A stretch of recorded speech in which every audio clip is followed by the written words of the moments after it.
Bonjour à tous, c'est Zimbabwe et aujourd'hui sortez vos cahiers, on se retrouve pour le combat pour le 3 juin, donc dans le jour à retenir. Aujourd'hui, c'est l'anniversaire d'une femme de qualité qui mérite beaucoup de respect, Joséphine Baker. Alors je sais pas si tout le monde connaît Joséphine Baker, mais c'est vraiment une femme à connaître parce que c'est une chanteuse, danseuse, actrice, enfin plein de trucs donc du 20e siècle quoi. Née en 1906, morte en 1975. Donc elle a eu une vie très mouvementée. Au début elle a fait carrière aux États-Unis, puis en France, là où elle a eu un énorme succès avec un spectacle qui s'appelait La Revue Nègre. Alors, aujourd'hui, ça fait un peu polémique le mot nègre, mais à l'époque, bon, c'était plutôt à la mode. Bah, en fait, on était dans les années 20, les années folles, donc on essayait d'oublier la guerre et tout. Du coup, les gens aimaient bien les femmes à poil. Puis en plus, là, elle était noire, donc ça faisait un peu empire colonial, ça faisait un petit peu exotique. Du coup, on l'aimait bien, quoi. Et donc, vraiment, elle était hyper populaire. Ensuite, elle était résistante, donc dans les années 40, où elle chantait des musiques avec des paroles cachées. Et à la fin de sa vie, bah, elle a lutté pour les droits civiques avec Martin Luther King, par exemple. Donc, elle a vraiment eu une vie mouvementée pour les droits des femmes, pour les droits des personnes de couleur. Et elle a aussi été résistante. Donc, c'est vraiment une femme qui a fait plein de trucs dans sa vie et qui mérite beaucoup de respect. Aujourd'hui, c'est aussi l'anniversaire des élections présidentielles syriennes de 2014, où Bachar el-Assad a encore gagné pour la troisième fois consécutive avec 88,7% des voix. Donc voilà, au pouvoir depuis 18 ans, c'est plutôt sympa.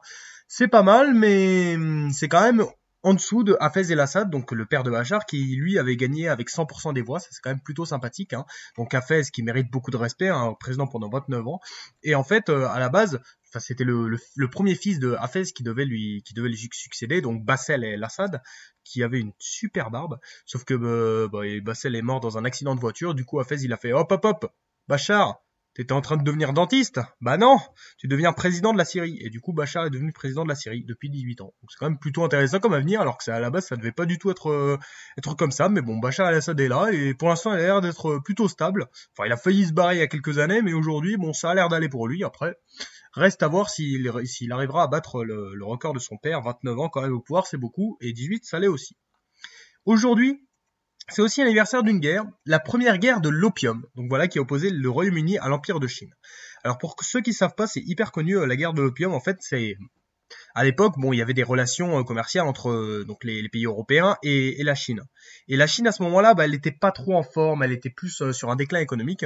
Et la Chine, en fait, elle s'est rendu compte que le Royaume-Uni n'arrêtait pas de vendre de l'opium à la Chine. En fait, c'était une drogue et tout qui faisait beaucoup de mal à la population chinoise. Enfin, il y avait plein de mecs qui étaient drogués à ça.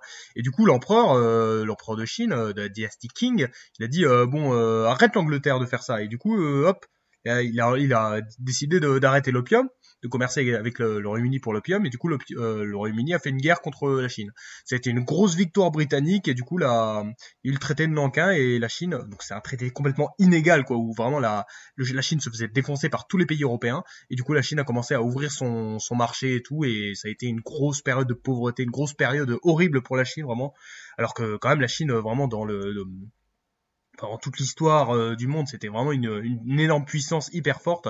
Le 19e siècle a été vraiment ridicule, elle se faisait humilier par tous les pays d'Europe, et donc ça a vraiment été une grosse décadence pour la Chine, donc qui a duré longtemps et qui bon après aujourd'hui ça va, la Chine elle est quand même plutôt en forme, elle fait son grand retour, mais ça a été vraiment le début de la grande décadence pour la Chine et c'était quand même dommage parce que c'est quand même une puissance à beaucoup respecter avec un dragon de qualité.